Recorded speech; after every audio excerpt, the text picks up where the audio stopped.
मंडल स्तरीय खेल प्रतियोगिता और सांस्कृतिक समारोह पर भव्य समापन समारोह में शिरकत करने बतौर मुख्य अतिथि पहुंचे प्रदेश के उप मुख्यमंत्री दिनेश शर्मा ने विपक्षी पार्टियों के नेताओं पर जुबानी हमला करते हुए मीडिया से बातचीत में कहा, आज पूरे प्रदेश में पूंजी निवेश बढ़ा है और विपक्ष आज मुद्दा विहीन है। कांग्रेस को आड़े हाथों लेते हुए उन्होंने चुनाव के समय प्रगतिकरण करने वाले लोगों को सलाह देते हुए कहा कि ऐसे महान पुरुषों को जो चुनाव के समय क्षणिक पर्यटन का शुभ का भोग करने के लिए प्रकट हो जाते हैं, मैं सलाह दूंगा कि 4.5 साल तक आप लोग दिल्ली में रहते हैं कि किसी देश और विदेश में रहते हैं। कोरोना के समय ऐसे लोग अपने क्षेत्र की जनता के बीच में भी नहीं जाते और ऐसे लोगों को अब जनता बख्शने का काम नहीं करेगी। इसके अलावा क्या कुछ उन्होंने कहा, आइए आपको सुनाते हैं। गांधी जी करिए ना, किसान सुरक्षित है, ना दलित सुरक्षित है, ना गरीब सुरक्षित है इस प्रदेश के अंदर। देखिए, मैं इतना कह सकता हूँ कि कोई भी दुखद घटना कहीं हो वो दुखद होती है, निंदनीय होती है, लेकिन दुखद घटना का दुष्प्रचार करना उससे भी कहीं ज़्यादा दुखद होता है।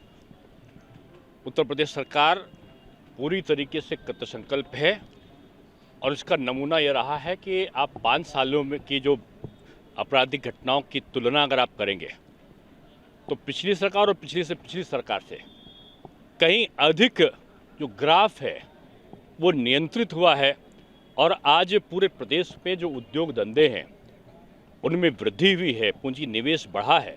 3 लाख करोड़ के आसपास का जो निवेश है वो धरातल पर आज काम कर रहा है।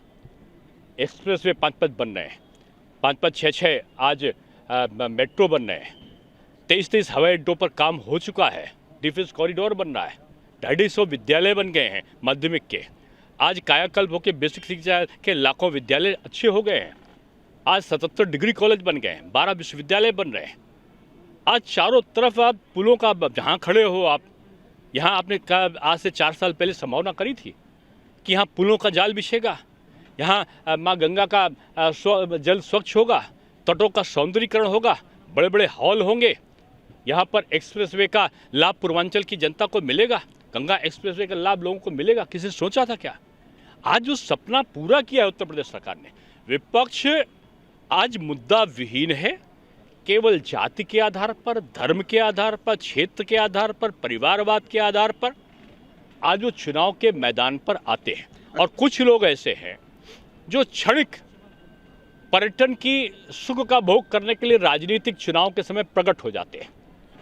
ऐसे प्रगटीकरण के महान पुरुषों को मैं सलाह दूंगा कि 4.5 साल तक आप लोग दिल्ली में रहते हैं कि किसी देश और विदेश में रहते हैं, मुझसे इससे मतलब नहीं है, लेकिन आप गायब रहते हैं। जब संकट आता है कोरोना का तो आप अपने घरों में, अपने चुनाव क्षेत्र तक में नहीं जाते हैं। चुनाव आता है तो विकास के नाम पर आप मुद्दे में बात नहीं करते हैं।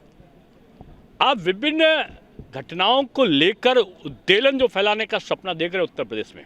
उत्तर प्रदेश की जनता अब आपको लोकतांत्रिक तरीके से बख्शने वाली नहीं है। महंगाई के मुद्दे पर ही कर रही है, सोनिया गांधी और राहुल गांधी उसका नेतृत्व करेंगे। महंगाई का चीजों को आपने देखा है ना, आपने देखा है, हम तो विकास कर रहे हैं, संप्रदायवाद तो दूसरा चला रहा है।